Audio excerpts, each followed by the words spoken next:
leaders of the group of 8 major economies meet in Northern Ireland on Monday and Tuesday of next week. Paul Hannon, Paul, you've been following these things for an awfully long time. Yeah. Is this just another G8 meeting, or could we have a little bit more coming out this time?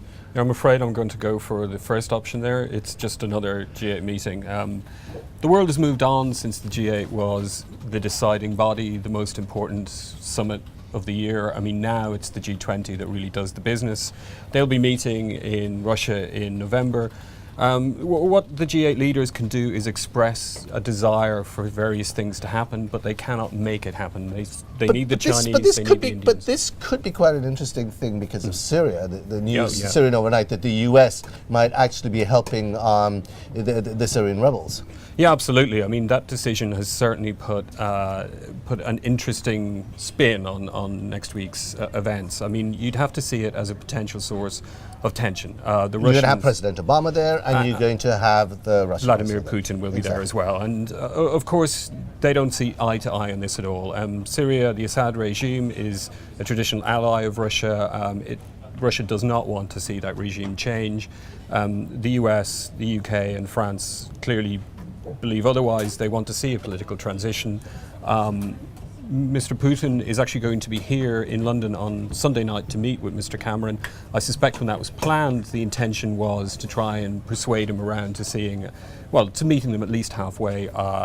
His reaction to what, it could be very different. Okay, the other main thing on the agenda is obviously going to be trade. Are these talks going on between the US and the European Union over whether or not they should go ahead with formal trade union talks here?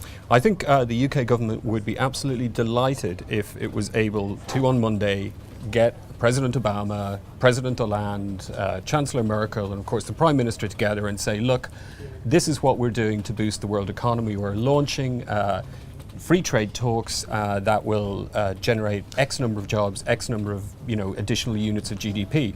It all, however, depends on what's happening in Brussels today. EU trade ministers are meeting to try and agree what's called a mandate for negotiations. Okay, but chances of anything like this happening there?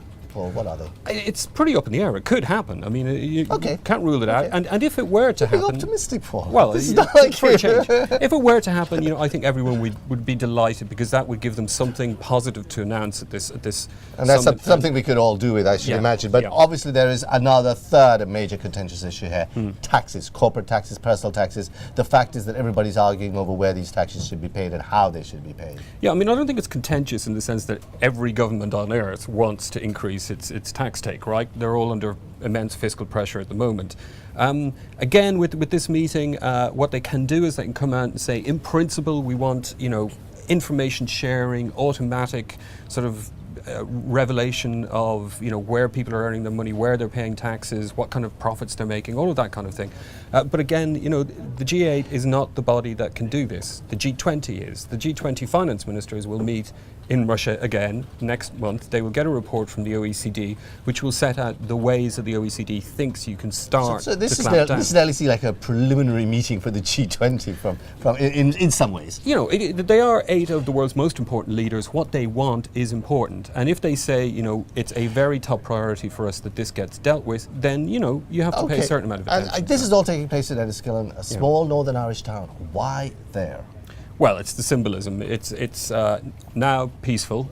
20 years ago, I actually grew up not too far away. 20 years ago, the idea that you could have this kind of event in a place like that would have just seemed unbelievable to most people.